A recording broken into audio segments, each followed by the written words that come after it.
we high right now. That's what's going on. Solar system right now.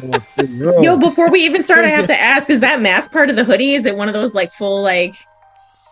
Yeah, nah. This hoodie is by my guy Joe from Connecticut, but now the mask is by No Face No Case. No Face No Case. Now, do they do all the masks? They do. Well, he do a lot of my masks. He don't do all of them, but he do a majority of them. Yeah. I'm like obsessed with your fashion sense. Yeah, you're obsessed with it. I like that word. That's a heavy word, obsession. I know, but it's so like I feel like a lot of rappers nowadays get caught up in like the name brand, like the designer fashions and stuff like that. But you have like your own unique, like it reminds me of when streetwear was a big thing. Right. So you have a lot of like unique pieces and stuff like that. Yeah, streetwear god. Yeah. You gave me the name. That's what you go from here on out. Let them know it came from E-Boogie. That's right. So who is Grea8gawd? Grea8gawd is the lyrical monster that you hear, but you don't know what he look like, but you know he can spit his ass off. He could rap his ass off. Under the mask, he covered his face that they would pay. Magazines would pay to put on the cover. You know, that's what Grea8gawd is, man. Like, so Grea8gawd is actually fine. I mean, they've been saying, like, listen, they've been asking me, like, yo, why you cover your face? Like, is it because you look like? Who knows? This one, nah, I don't look like none of them dudes. I don't look like them, don't smell like them, don't rap like them. Who they say to you that you look like? Nah, where you go? I think you got a good idea. I think you got a good idea already. I hear it in your voice. I know where you're going. I don't look like him for sure. Straight up. This mask is for my anonymity and mine's only. This ain't because. Listen. So do you wear the mask like 24/7, or like you go to the grocery store with no mask on and then no one knows who you are? Right. That's the point. Is that I could take it off. You know what I'm saying? I could go to the grocery store. I could go to Walmart. You know, I only leave it on when I'm rapping. He can help his cousin with the groceries. He can do all that. All that. Yeah.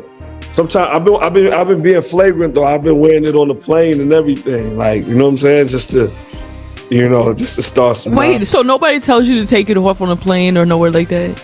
I mean, yeah, they asked me to take it off, but you know. I think you only gotta have it off to go through TSA, and after that, you probably. After that, I can wear it wherever I want to. I can wear it. Like, they don't like it, but you know, I don't want y'all in my face sometimes. So after TSA, do you go change in the bathroom like on some Spider-Man? Yeah, just like Clark Kent. Word. Like you go through TSA as you, and then like emerge from the bathroom as Grea8gawd and fly home. Word. Yep. I go through TSA as me, and then next thing you know, that guy appeared. They're like, "Oh, what he got here?" They like, "Oh, I was on the plane with Grea8gawd." Yeah, absolutely. When did the mask start? The mask started my first robbery, so that would have been like 97, 8. No. Wait, I was like, "Hey, yo." Look at her face. So that's when the mask started. Now, and I was like, okay, well, we can just edit that out. It's staying, no. Now, when did like it's normal. When did it start for Grea8gawd? The mask started like probably like a year before COVID. Like a year before COVID. So you predicted COVID? Nah, I ain't gonna. Nah, I ain't predict that atrocity. Nah. But, yeah, I ain't predict that, but I was already in my mask groove when it came out, so it was like, it's all good. I just really like the whole mask thing is like, just listen to what I'm saying, man. What I'm saying, look, I don't want to distract them by what I look like, because if I show y'all what I look like, then it's unfair. They're like, okay, well, he supposed to have her. He supposed to, hey, when you look at somebody, right, and you hear them rap, right, I used to think that, man, he ain't did that. He don't look like this. He don't look like, you know, we have parallel certain looks to certain things. Like these ugly dark-skinned dudes. Oh yeah. Oh, we'll believe him if he spit a gangster rap, because, you know, we just been color coordinated that way with certain things. Oh, now I believe him. Now I don't believe him because of this and that. I don't, we ain't gonna give them time to judge and do none of that. Just listen to these darts. That's it. I like that. I really don't want it to be unfair though. Like, cause when I take this mask off and I start doing these certain type of records, it's gonna be unfair for these guys that don't look like me. Can we expect you to take the mask off anytime soon? Does that mean you're taking the mask off for the ladies? Like, is that? I'm gonna take the mask off when I feel as though I reached my pinnacle. So just picture me being on stage in the stadium and then it comes off one day, and then I'm gonna take it off, and then the lights gonna go down, and I'm gonna play my documentary in the back, and they're gonna be like, "Oh, damn, we should have been new. I should have put it together." Like, that's Grea8gawd. That's how I'm gonna do that. So like maybe like a year and a half, and then everybody gonna be smiling like how she is at the bottom when they be like, "Oh, that's Grea8gawd." Oh my God. Son. Like now it makes sense, but at that point they won't be able to hate, they won't be able to blackball, they won't be able to do none of the stuff that they try to do for so many years. You know what I'm saying? Were you born in 1990? Nah, that's just the name of just the close. It's just 1990 something. Peace, Connecticut. My boy Joe Bangay out in Connecticut. He got a situation going. So I like supporting, man. I see that. We like that. Yeah. Look at Unconscious. So you from? I didn't know you were also from the Midwest. Right. Also, so it's like both. Right? Yes. But I guess ultimately you chose New York as an adult. Right. Do you rock with anybody from the Midwest? Yeah. So I got a bunch of family out there, all my cousins, but I like I was just out there with Bodie James, shout out Bodie, he in Detroit, that's Midwest. My god brother Weasel Sims, billionaire Boy Scout, they from Chicago. Murph Dilly, he from Chicago. I got a lot of family and extended rap family in the Midwest. My man Guap. So yeah, man. Yeah. What made you decide on New York? My father upstate New York. So upstate New York, my pops lived in upstate. So, I started going to see him. And then when I got over there, I met a nice young lady, beautiful young lady. I had my first child in Rochester. And then, I ended up just leaving from Rochester and going like an hour over to Syracuse because my man had it popping over there. And he was like, "Man, you can have this town, son. I'd have made all the money. He was rich. He was taking Cristal baths. His name's Sean. So he was like, "Nah, you can have this, son." So then I came to Syracuse, and then I had two more children. And it's just I've been in Syracuse ever since. But I go back and forth between Syracuse and Brooklyn and Vegas all the time. So I think those are three great places to be. Yeah, that's like the trifecta. Yeah. Right. Yeah. The trifecta. So you've had your name, Grea8gawd, for a very long time. Right. Where it says you were with the 5% Nation and you were learning your lessons like faster than the other kids. Right. And they said, "You Grea8gawd." That's right. And that was that. Are you still with the 5% Nation? Yeah. Why does it sound past tense? So I don't know if that maybe just was the way somebody wrote it, but so one thing about having knowledge of self and being in the 5% Nation is just like it's a natural progression for me to Orthodox Islam, right?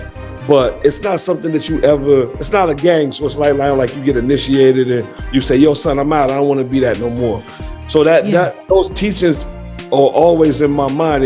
Those teachings are the reason that I talk the way I do, the way I handle people, the way I do.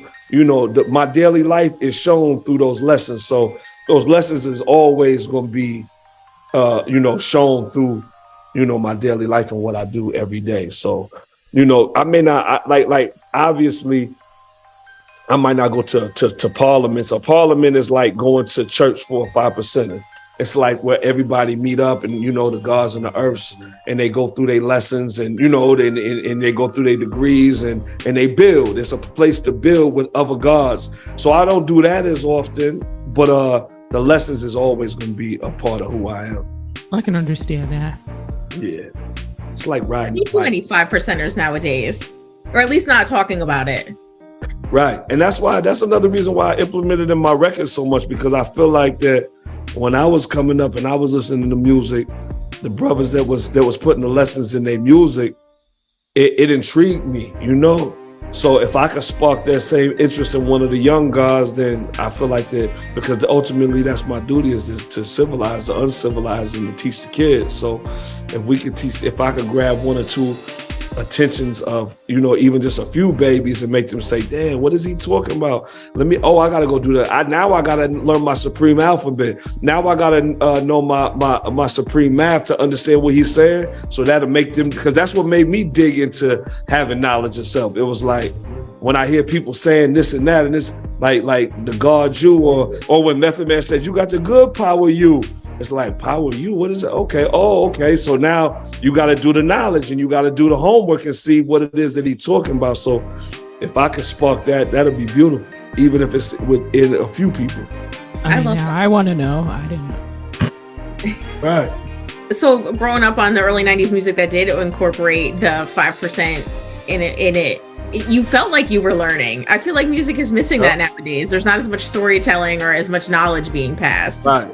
Nah, it's definitely watered down, and that's why Grea8gawd is here, man. That's the blessing of Grea8gawd, is because I came up in an era where you had to be dead nice to get a record deal. Like, you had to really be talking about something, and you had to have some subject matter, and it better make sense. Your hook better match the lyrics, and the lyrics better match the hook.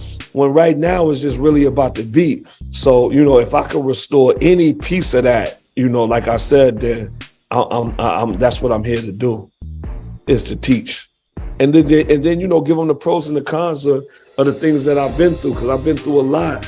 But I can't just give them the ups. I gotta show them the ups and the downs, or else I'll be like everybody else and just say, oh yeah, I was hustling. I had an 8-ball. Now I got 40 birds and a Ferrari and a mansion, and all these lying ass rappers.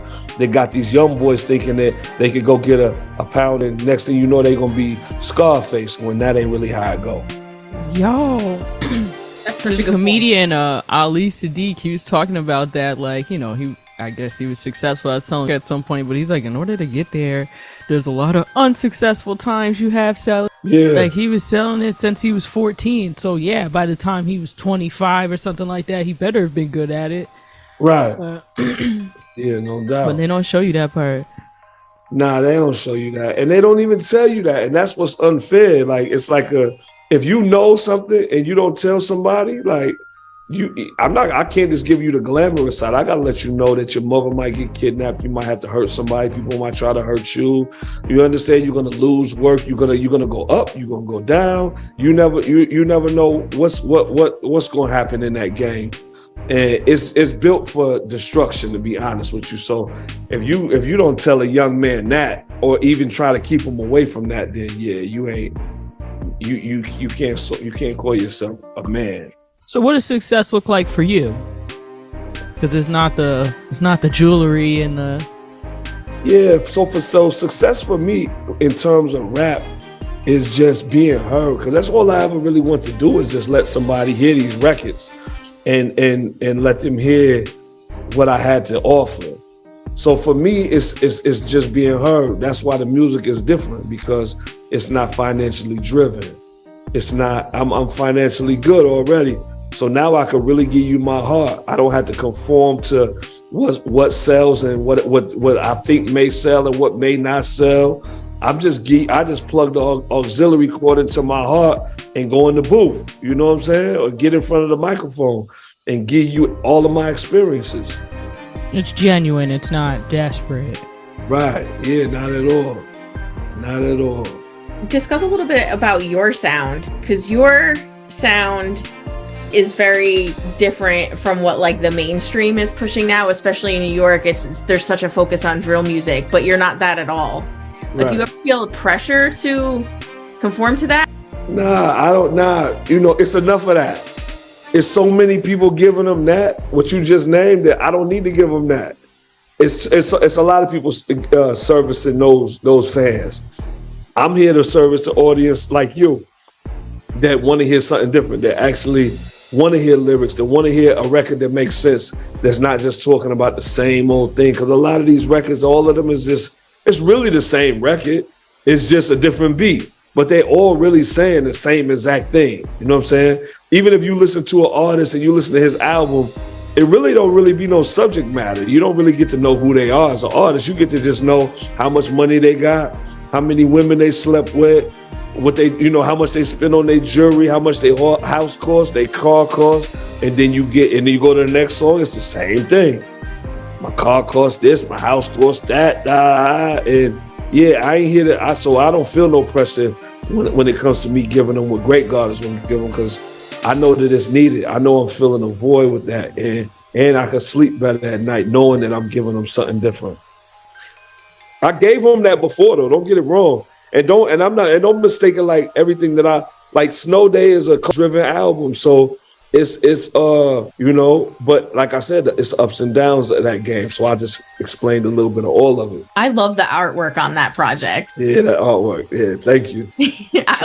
I like your artwork in general, but when I saw like with the shovel is the razor blade. Yeah, I was so slick. I felt like mad. I was slow. I was like, I looked at it and we were talking about the mask, and then I came back and looked at it again. I said, "Is that a dumb razor blade?" I saw that and I started cracking up. I was like, "This is lit!" Like, where do you come up with your artwork? Do you do your artwork, or does someone do it for you? Is it your ideas? Yeah, so a lot of it is always my idea. That particular album cover was Travis Chapman. That was his idea. And he let me borrow that idea because it went along with what I was doing. So I could take no credit for that cover. But every other cover is my guy Stay Fresh Corpse out of where's my god brother from? Czech Republic. And he does all of my artwork in general. Him and then Craig Dyer do a lot of my artwork too. So, you know, if it's one of those three. But that Snow Day joint was definitely Travis Chapman. That's his brainchild. And I'm like, oh, that's perfect. Word. How did you link with someone for art in the Czech Republic? This internet, the world, the Instagram. He started off as a supporter and somebody who liked the music, and then he told me that, you know, he did artwork and he did covers. And what's the beautiful thing about him is that after he did the very first cover, then he ended up doing the God Squad logos for my chains. He did every cover after that, and he never let me pay him. He was always like, nah, man, when it rain and we'll all get wet. When it's time to break bread, we'll break bread. For now, I'm gonna pay it forward. And I understand the concept of paying it forward. I did that for years, so I admired him for that. So I'm like, I give him the chance to do all the artwork after that. And he go above and beyond too. So like if I ask him for an IG cover or I ask him for an EP cover, he gonna send me the EP cover. He gonna send me the YouTube banner, a Twitter banner, a Facebook banner. He gonna send me a moving joint. Shout out to Stay Fresh, man. Like Stay Fresh Corp, man. Yeah. Shout out to Stay Fresh for real. Nah, for real. It's like, you know, somebody might have took 3 weeks to do just a regular cover, but he always go above and beyond. So shout out to the God brother for that, man. His grandmother is sick. I want to send her a shout out right now, and, you know, some prayers up to her on her speedy recovery also. But yeah, that's my guy. Did he do the Kill Bill remix cover too? Who did? No, he didn't. To be honest with you, I forgot who.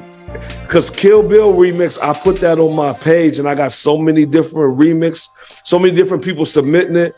So pardon me, but I forgot who did the one that I end up using. It might have been my man William Bostic though. But if it wasn't, yeah, you know, I forgot who did that one. Did SZA hear the remix? Yeah. You didn't see the thing on my story? No, I missed it. Yeah, I'm gonna get a screenshot and repost it. But yeah, man. Yeah, I was actually gonna shoot a video for it and all that. I still might shoot one because I just love that record. SZA's one of them people like that that I got put on the scissor late, and I used to just hear that record when I on Hot 97. I'm like, the melody just intrigued me and the way she sounded. I'm like, who is that? And then I looked up the instrumental one morning, and I'm like, yo, man, there's somebody asked me about doing a remix before the official remix came out, and I'm like, I thought it was somebody from her camp, but it ended up not being. But somebody just wanted me to do a remix and was perpetrating like there was some from her camp, so I did it, thinking that it might be the real remix. Yeah, that was a dope remix, especially like the juxtaposition between her singing and then like your raspy voice with the bars coming in. Yeah, oh, you like that one? I appreciate it. Yeah. And that was really like the first time that the ladies got to hear Grea8gawd talk about something other than a lot of people were saying like, oh, I wonder if he could, is that all he could do? I wonder if he could do this and that. So it was like, I felt like that record was perfect timing for me to just show my range as an artist at the same time, and then not compromise who Grea8gawd was. Did you feel like did you feel like, oh, he getting soft when you heard it? No, because I wasn't sure like the reason behind you hopping on it. You know what I mean? Because sometimes people just hop on like a industry beat or a big song just to kind of like get the SEO clicks, right? So when I put it on, I was like, oh, okay, like this is not what I expected at all. Because especially the way you were, like you didn't just do like one verse at the end or anything like that. Like you sounded like you belonged on the record. Right. Oh, that's dope. That's dope. That's dope. So it mentions that. So in March, right?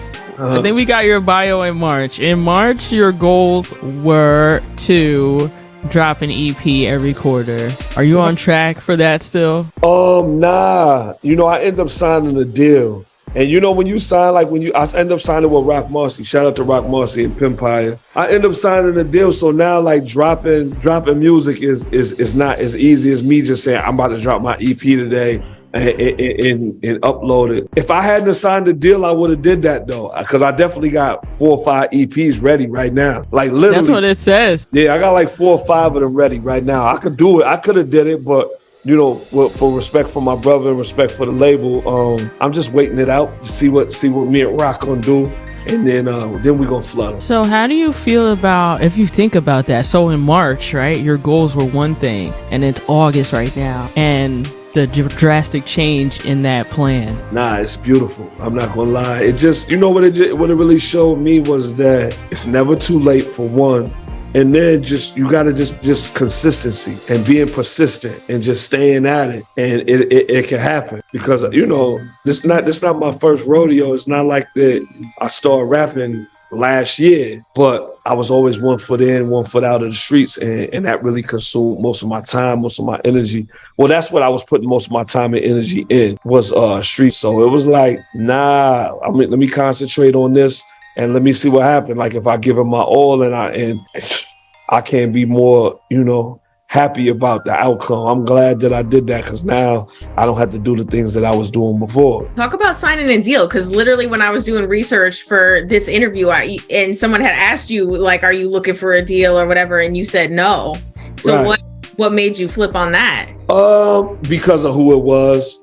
So Rock Marcy is like the Jay-Z to the underground. So imagine me telling Rock, like, nah, I'm cool, son. You know what I'm saying? Like, knowing his reach, knowing what could come out of it, knowing that I've watched him propel people that I know personally to stardom, so it was a no-brainer for me. I said, nah, of course, like, let's join forces. And then, his efforts at getting me to sign with the label was all genuine. So it was a no-brainer for me. It was like, oh, all right, yeah, let's do it. But initially, like, I always said I never really wanted the record deal, because I never really wanted to conform to the way that they release music and the way that things that you gotta jump through when you on a label. But over at is it what you expected? What, having the deal? Yeah. Because soon as I got the deal with Rock, I went on tour. It was overseas dates, it was US dates.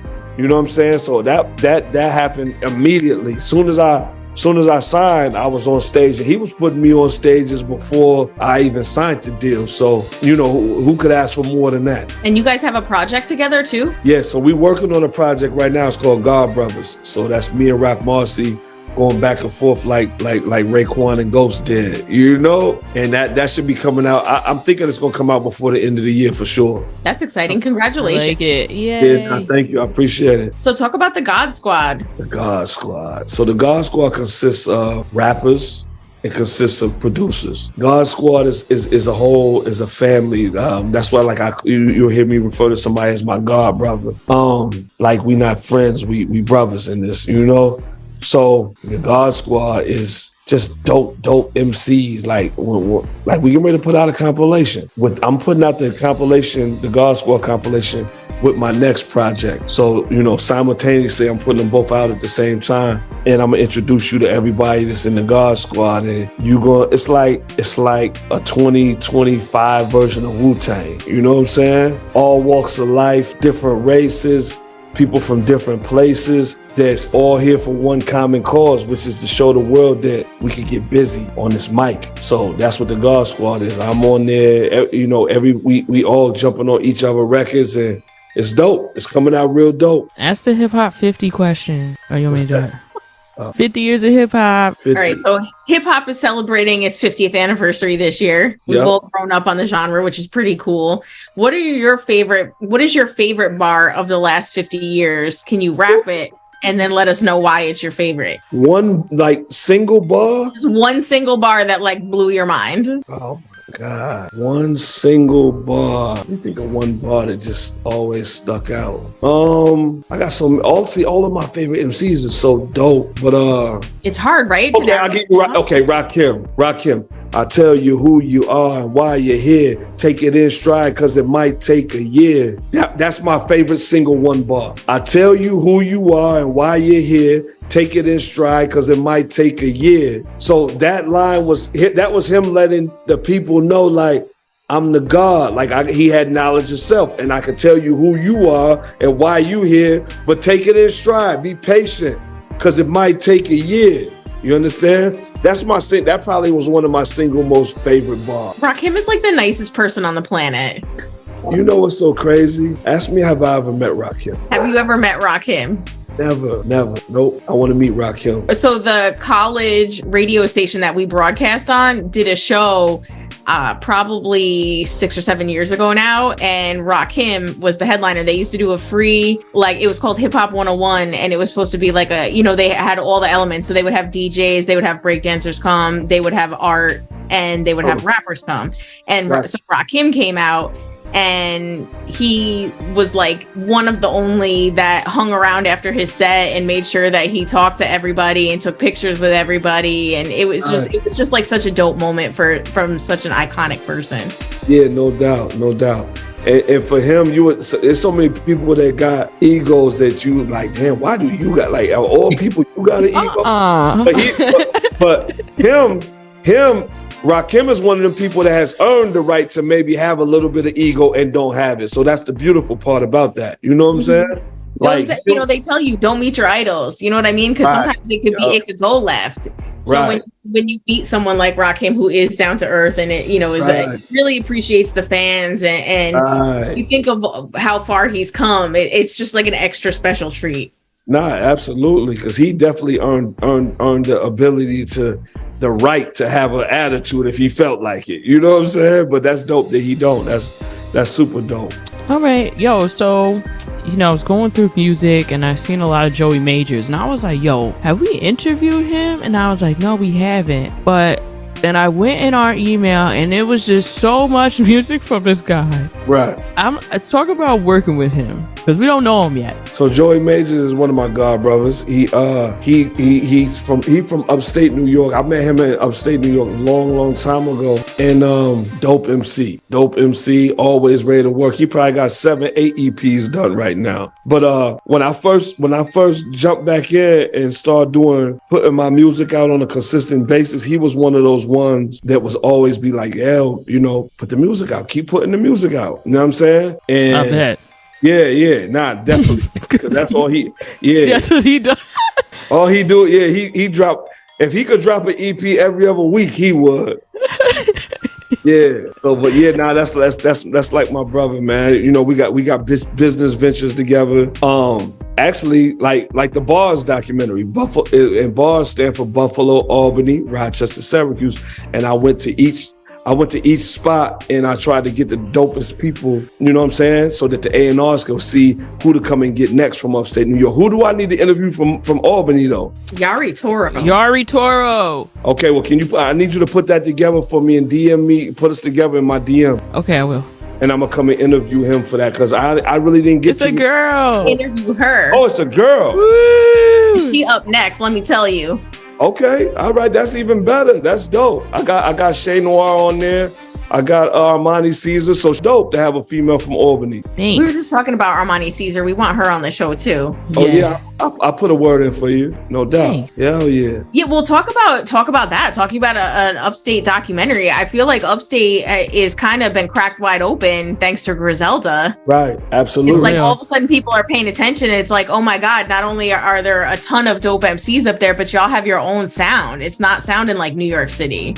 Right. So so the Bars documentary is something that me and Conway was working on it years ago, and then I ended up losing the footage and losing the hard drive. And when I was in Vegas, me and Benny was out there shooting a video, and he was like, "Nah, you should put the Bars back. Now is the time to put the Bars out because now the light is on upstate, like you said, thanks to them." So I just started going back around, getting everybody that was dope, young, old, new, veterans.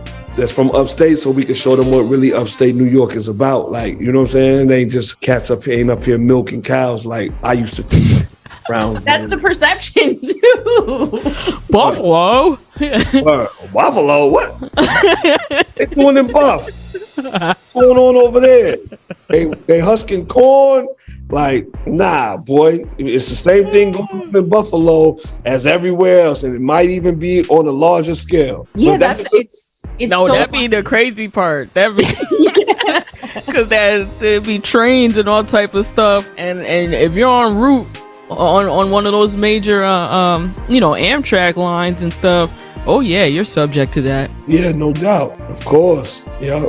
So yeah, the documentary is just highlighting, man, the producers, like I said, the radio DJs, whoever's the who's from that particular city. I went and interviewed them, and we put it on a documentary, and we turned it into a series. When is that coming out? Because now I'm intrigued and I want to watch it. So it's going to be out real soon. I'm just going back and forth negotiating a deal with a couple different networks, seeing who gonna give me those M&Ms. Whoever gonna give me a bag of M&Ms, them 2 M's, 3, 4 M's, that's who gonna get it. Tell Netflix to cut the check. I'm ready. Netflix only pay one time, so you don't get no residual money with Netflix. You only get there's no money in streaming at all. Yeah, one check, one time, and they don't want no residuals. Yeah, that's why they're all striking. Yeah, I need some mailbox money. I hear that. Goodness. Yeah, I need some money while I'm resting to be. But shout out to you for knowing the business and being smart enough to understand that, because not everyone does. Yeah, no doubt. Yeah. Great God. Great God. This guy under this mask, man, he's intelligent. So it seems like you've worked with so many people already. Yeah. Who are you looking forward to working with in the future? Like artists and producers or whoever? I would say Nas, DJ Premier, Jay Electronica. I wouldn't mind a Jay-Z verse, of course, but that's about it, those 3. Alchemist as a producer. I would, definitely feel an Alchemist. I got a project that I'm working on right now with Havoc from Mobb Deep. So that's coming out crazy. We got like 5 songs done. Yeah. When's that coming out? I don't know. Havoc want to go to Japan and finish the project over there and kind of document it. I'm about to take this mask off. I'm getting hot. I was like, yo, I was mad scared. I'm like, I cannot deal with this. Yeah. Lady D was about to pass out. Hey, you know what? I'll take it off on y'all show. After I do it on stage, then hit me again. I'm gonna take it off on y'all show. Fuck it. But in that DM immediately. Nah, word. Yeah, when you see me on stage, DM me and say, yo, remember what you said, Grea8gawd. All right, so what's next for Grea8gawd? 2 weeks, we putting out another EP self-entitled EP, Grea8gawd. And then after that, I'm putting out the EP called Still Snowing, as a prelude to, extension of Snow Day. And then the Rock Marcy project. So, like 4 EPs coming up real soon, very soon. Visuals, Snow Day, the movie, starring my god brother Unkasa. Legendary Unkasa from Diplomats. He's starring in the movie. So, yeah. And the Snow Day movie is like a half-hour movie that all of the videos kind of intertwine into a storyline. So it's something different than just going in front of the liquor store or going in front of my Benz and shooting a video or, you understand? Like hanging out with this high-end hooding. This is like the best. It's like such a throwback. It gives me throwback vibes, but like modern throwback vibes, right? It's like now, but it like when we had, Hype Williams videos and lyrics and like that. So it's like it's happening the high-end hood. I like that. Yeah, this is like upper echelon. Upscale, yeah. You got to come up with a name for me, and then we go, we press the thumbs up. So put your thinking cap on. DM me the name. Oh, listen, you gotta get with him on the name, and then you could do the whole merch line. That's right. Yeah. Oh, okay. Yeah. You got like the merch that kind of rivals Griselda. So I feel like if you had like a high-end hood merch line, out of here. I believe so too. There like the merch that I'm doing right now is very, very. It's very dope. It's simple, but like you said, it's like upper echelon. Like my hoodies is like 500 GSM, right? So that's like the equivalent of a Balenciaga blank, not a champion blank. You know what I'm saying? Or a Russell blank. Or you know what I mean? I'm really taking time and picking the right cloth, picking the right, everything for the merch. So yeah, it's different. It's differente all the way around. All the way around. I love it. Yeah. Exciting. That's really exciting. Well, is there anything else that you want our listeners to know? I want them to know that they can go to Grea8gawd.com right now and you can get a brick. My album came in a brick. Did y'all know that? Yes, I thought that was so I'm not going to make it through the interview. I'm not. The problem was that B made her disappear when I said brick. The whole screen was just the solar system. Yo, the merch is like art pieces. Like I was on there and I'm about to order vinyl and all that. Please, yes. Yeah. Yep. So order the vinyl through. Just DM me and we'll figure out the vinyl. The brick, the shirts, everything is a go right now. But the brick, you had to buy the brick. You cut it open. You open the brick and you get the hard drive from inside of the brick. Yeah, I saw that. It was on your Instagram page, right? Say it again. It was on your Instagram page. There was a video. Yeah. Yep. Everybody. So like a lot of people, I just sent out like 10 bricks just like last week. Everybody getting their bricks right now. Oh, when you say that, it sounds so like. Yo, that's what he's like. You can get a brick. I was like, Wait, but I want to know, why do y'all even know what bricks is though? Let's talk about that.